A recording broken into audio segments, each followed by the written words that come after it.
I thought my coworker was just weird, until I caught him peeing in my water bottle. What happened next at work completely changed everything. Let me ask you something. What would you do if you came to work, took a sip of your water, and realized it wasn't water? Now imagine going to your boss for help, and they lie to your face. Imagine begging for answers, only to realize the people you trust most at your job are doing everything they can to sweep the truth under the rug. That was me, and the only reason this story even got attention was because I stopped playing nice and took matters into my own hands. This isn't just a story about workplace drama, it's about betrayal, fear, corporate cover-ups, and a bottle that changed my life forever. It started like any other day.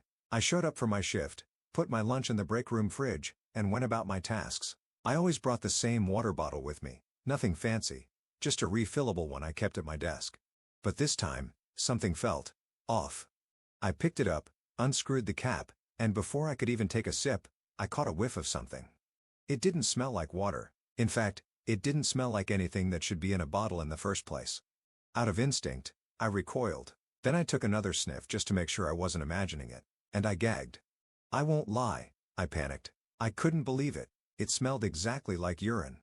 I remember sitting there frozen, trying to wrap my head around what was happening.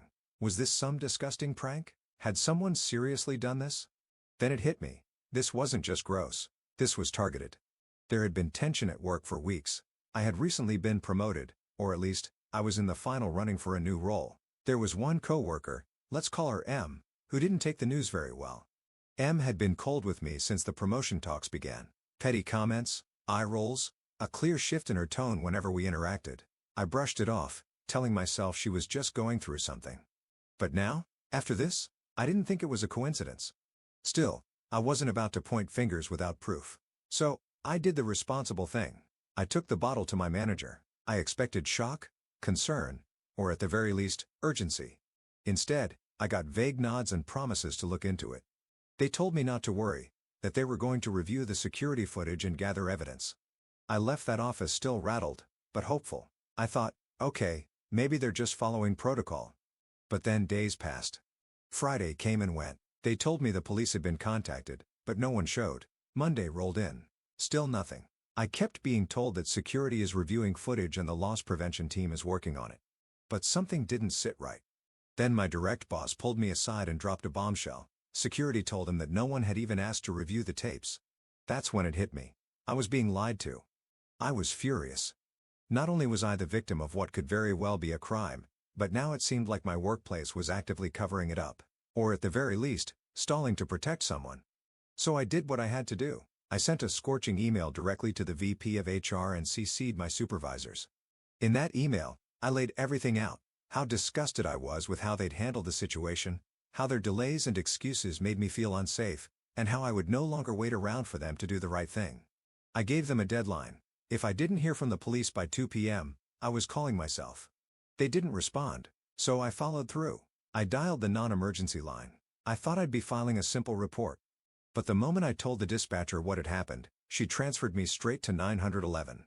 2 minutes later, an officer pulled up outside my workplace. He seemed skeptical at first. He asked questions, trying to figure out if this was something they could even investigate. I explained everything, especially that I didn't want to remove the bottle from the building because I was afraid they'd accuse me of tampering with it. He paused. Then he said he needed to call his supervisor. After a few tense minutes, he came back and agreed to examine the bottle. He picked it up, smelled it, gagged. And just like that, everything changed. He walked away and made some more calls. When he returned, he told me something I'll never forget. This is considered a Class 1 felony. The department will be pressing charges. I didn't even have a say in the matter. That's how serious it was. Shortly after, a CSI officer arrived. She was silent, but her face said it all. She, too, examined the bottle. She didn't have to say a word.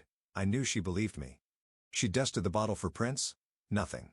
Then she swabbed the mouth of the bottle and the liquid inside. She even took photos of me and a swab from the inside of my mouth for DNA comparison.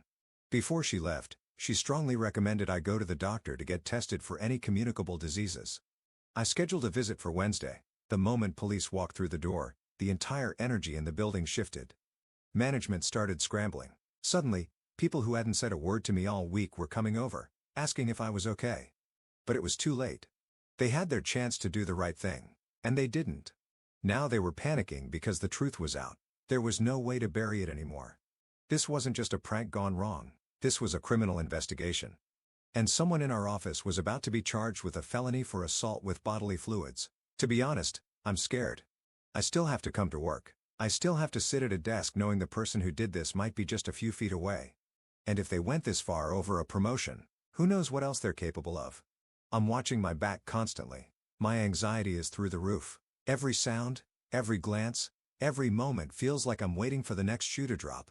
I don't know what this means for my promotion anymore. I don't even know what it means for my safety. But what I do know is this: I couldn't stay silent. Funny thing is, I almost didn't say anything at all. I posted my story on Reddit, just needing to vent, but the overwhelming support I got from strangers gave me the courage to fight. People were shocked, outraged. They told me over and over again, "This is not okay. Don't let them brush this under the rug." And they were right. So if you're watching this and something horrible happens to you at work, speak up. You're not crazy. You're not overreacting. Your safety and dignity matter. As of now, the police are processing the swabs. It could take 1 to 3 weeks. A detective will be assigned to the case. Charges are moving forward whether I want them to or not. My workplace is trying to act like everything is normal, but it's not. And while I'm not looking to sue, I won't forget how they failed me. I'll update you all as this story unfolds. But for now, take care of yourselves, and never ignore your instincts. Because sometimes, your water bottle holds more than just water. If you found this story shocking or important, please like, share, and subscribe. It helps me bring more real-life workplace stories to light, and it could help someone else going through the same thing. And let me know in the comments, what would you have done in my place?